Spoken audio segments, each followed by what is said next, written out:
So welcome you all to the lecture number 31. And in this lecture we are going to discuss about another theorem, that is theorem number 8.10. In its just previous lecture we have discussed about theorem 8.9, that is midpoint theorem, right? And in this theorem we have discussed that in a triangle ABC, okay, so if we join a line segment which joins the midpoint of two sides of that triangle, then this line segment must be parallel to the third side. Okay, if D and E are the two midpoints of AB and AC, then if we join this 2 points D and E, then we will get a line segment. Now this line segment must be parallel to the third side BC. This is midpoint theorem, that is theorem number 8.9. And in this lecture we are going to discuss about just a reverse statement of this theorem. Okay, so it is also known as reverse midpoint theorem. What is it? It is known as reverse midpoint theorem. Okay, so the statement is just opposite of or just complementary of theorem 8.9. So let us understand the statement of theorem 8.10.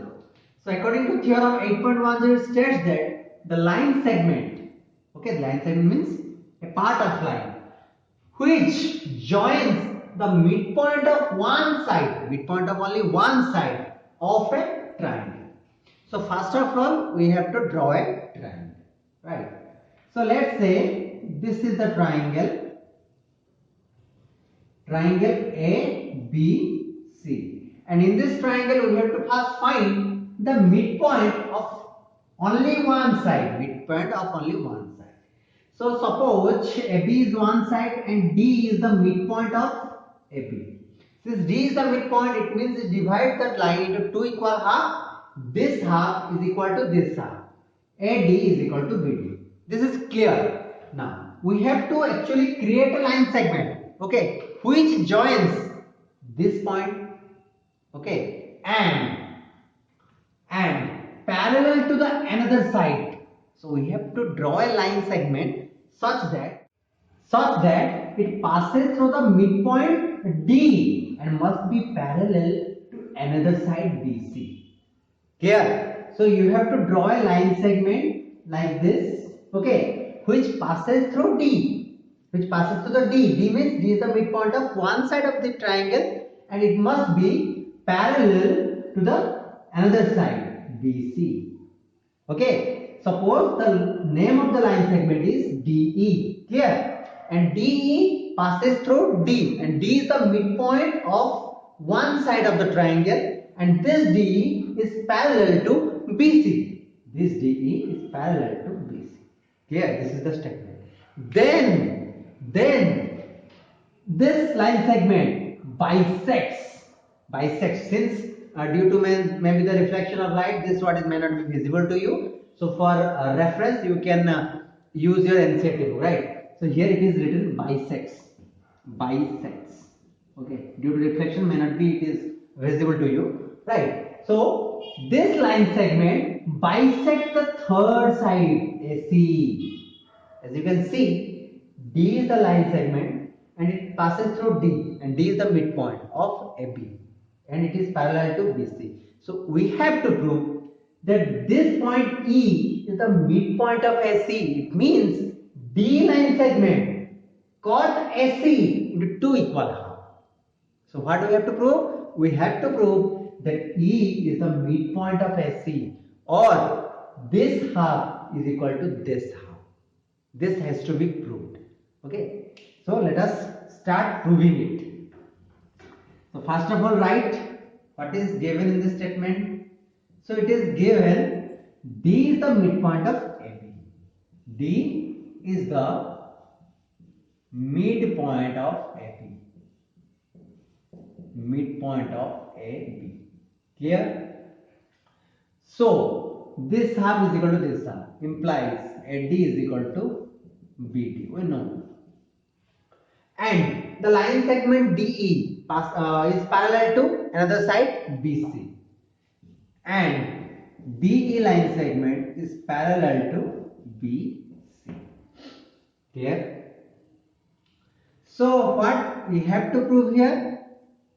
We have to prove that DE passes through the midpoint of another side, passes through the midpoint of the third side AC. So we have to prove E is the midpoint of AC. So we have to prove E is the midpoint of AC. Or you can say this half is equal to this half. Or we can prove AE is equal to CE. AE is equal to CE. We have to prove it. So in order to prove this, we have to construct something. What we have to construct? Simply like the theorem number 8.9, we have to here extend the side DE. We have to extend D to a point F and join F and C such that DB is parallel to FC. Okay, likely the theorem 8.9, we have to extend the side DE to a point F and join F and C such that this side is parallel to this side, FC. So write it. Extend DE to which point? To F and join F and C such that DB is parallel to FC. DB is parallel to FC. Okay, so this portion we have constructed that DB is parallel to FC. Clear? Next, let us prove. So when we have extended D to a point F and join F and C such that this side is parallel to this side, then as you can see, a triangle is formed here. There is another triangle here also. So now we have to compare these two triangles and make them congruent. How we will compare them? Let's understand. So between two triangles, triangle ADE, between triangle ADE and which triangle? This triangle, triangle CFE. We will compare these two triangles. Okay, so let us find the three possible conditions here. Okay. See, already we know BD or DB is parallel to FC. We have already constructed. DB is parallel to FC. We have constructed. If DB is parallel to FC, then definitely the total distance AB is parallel to FC. So AB, let's say this is A and this is B, is parallel to FC. Okay, and suppose DF is a transversal line. Which one? Let's say DF. DF is a transversal line. AB and FC are two parallel lines and DF is a transversal line. Then this angle means this angle and this angle means this angle are known as which type of angles? They are known as alternate interior angles. AB parallel to FC, DF is a transversal line. So this angle and this angle are alternate interior angles, and we know the pair of alternate interior angles are equal. So you can write ADE angle is equal to CFE angle. So the first condition is angle ADE is equal to angle CFE. Okay, done. Next, already DB is parallel to FC. We have constructed, and it is given in the statement that DE is parallel to BC. See just here, DE is parallel to BC. DE is parallel to BC. If DE is parallel to BC, okay, then definitely DF is parallel to BC because D is a part of DF. So the total length is parallel to total length BC. So we can write DF is parallel to BC.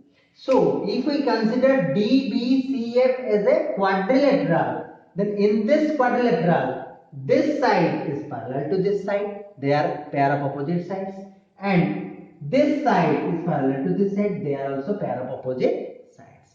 So here we found that in this quadrilateral, the pair of opposite sides are parallel, and so it is a quad. It is a parallelogram, because if in a quadrilateral the pair of opposite sides are parallel, then it is known as parallelogram. So definitely DBCF must be a parallelogram. Clear? So what we got? We got DBCF is a what? It is a parallelogram. So if it is a parallelogram, then the pair of opposite sides must be equal. It means FC is equal to DB. Okay. So it implies FC is equal to DB. Yes or no? Yes. But we know DB is equal to DA, because D is the midpoint of AB. So DB is equal to DA. DB is equal to DA. So you can write DB is equal to DA. So what we have got here? We have got that since it is a parallelogram, then this side, okay, this side, okay, is equal to this side. But we know this side is equal to this side. So we can write that this side is equal to this side. So FC must be equal to what? DA. This side is equal to this side. This side is equal to this side. So this is equal to this. Clear?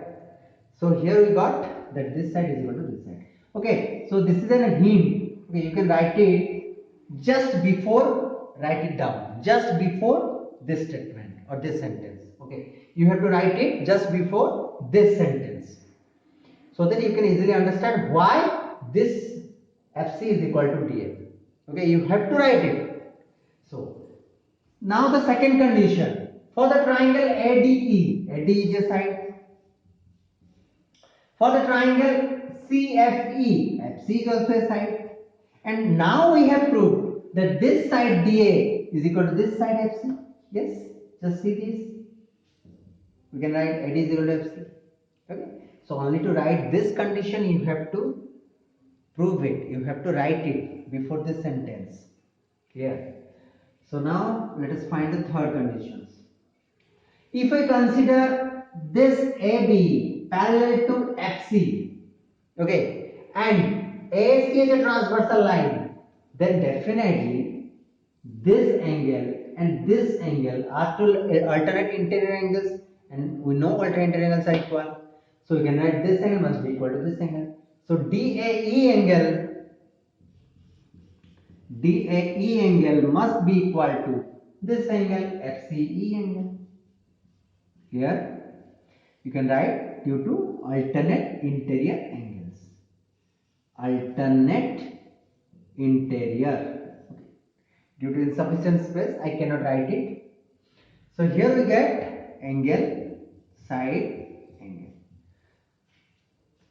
Angle, side, angle. So by angle, side, angle criterion or congruency, these two triangles are now become congruent. So hence,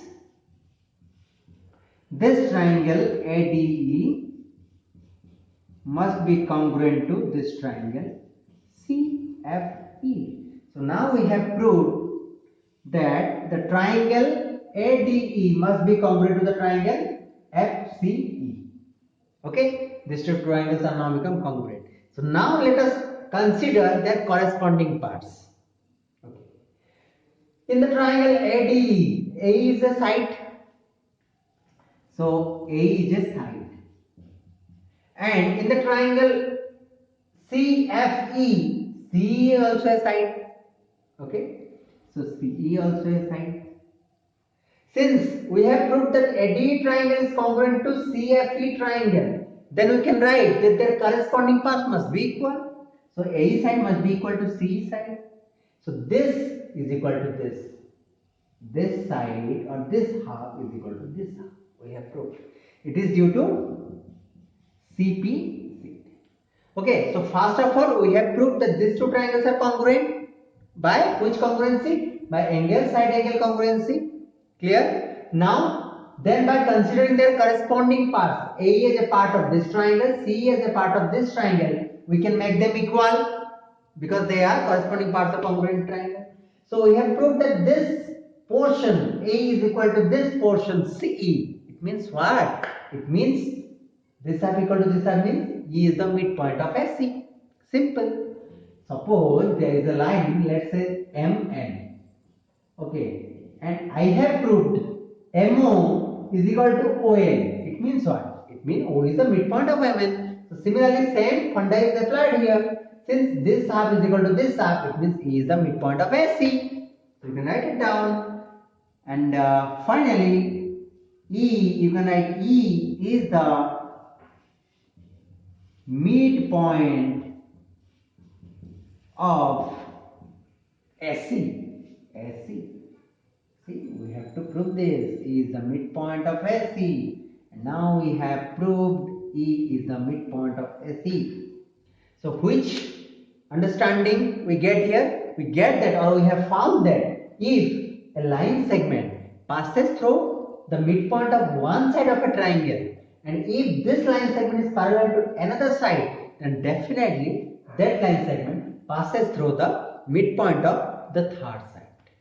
This is theorem number 8.10. Okay, so these two theorem has to be remembered, and directly this question may be asked in your examination.